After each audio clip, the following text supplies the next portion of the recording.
আমার প্রথম বাংলা ছবি দেখা হচ্ছে পথের পাঁচালী। তার আগে কোনো আমরা মানে স্কুলের সমস্ত বন্ধুরা সুচিত্রা উত্তমের ছবি দেখে এসে গল্প বলতো, আমরা হাঁ করে চেয়ে থাকতাম। তখন ভীষণ বঞ্চিত মনে হতো নিজেদের। তখন এসে বলতাম বাড়িতে যে আমরা এরকম দেখতে পাই না, এসব ভালো ভালো ছবি হচ্ছে। বাবা বললেন খুব ভালো ছবি দেখবে, দাঁড়াও মানিকের ছবি রিলিজ হচ্ছে।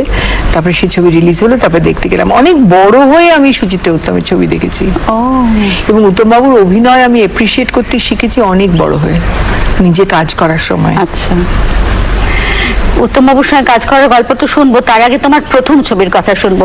তারও আগে 16 বছর বয়সে তুমি লাইফের তোমার 15 বছর বয়সে তোমার লাইফ ম্যাগাজিন, বিখ্যাত লাইফ ম্যাগাজিনে তোমার ছবি বেরোচ্ছে।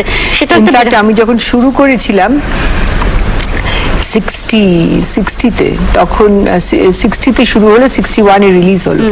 তখনও আমার 15 হয়নি, 14 বছর বয়স যখন, কারণ ক্লাস 8-এ পড়ি। তখন সমাপ্তির শুটিংটা শুরু হলো।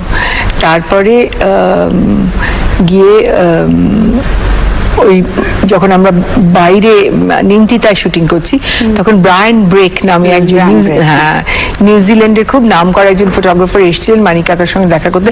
প্রথমে আমি তো না আমি জানি না, মাকে জিজ্ঞেস করো।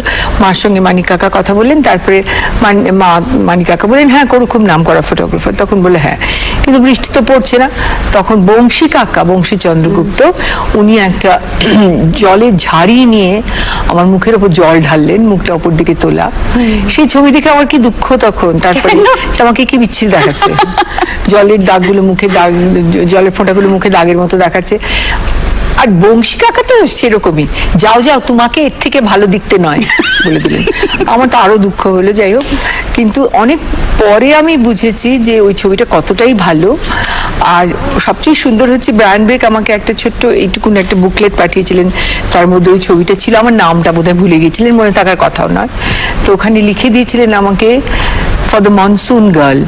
তাতে আমি আপ্লুত, এত সুন্দর নামে আমাকে কেউ কখনো ডাকেনি, মনসুন গার্ল। আমার খুব ভালো লেগেছে। ওইটাই বোধহয় টাইটেল ছিল ছবিটার, না? সেটাও মনে নেই আমার, কিন্তু আমাকে লিখেছিলেন ফর দ্য মনসুন গার্ল। যে সিরিজটা বেস্ট অফ লাইফ পায় সেটার মধ্যে ওই ছবিটা ছিল। হ্যাঁ, কারণ ওই পুরনো বইটা আমি দেখেছি আমাদের বাড়িতে। হ্যাঁ, ওটা অনেকগুলো ইয়েতে বেরিয়েছিল, লাইফ, প্যারিমাস, অনেক ইয়েতে, অনেকগুলো ম্যাগাজিনে তখনকার দিনে। আর ওগুলোর মর্ম তো তখন বুঝতাম না যে ওটা কি দারুণ ব্যাপার। পরে বড় হয়ে বুঝেছি। আর তো ছবি টবি বেরোয় না সব জায়গায়।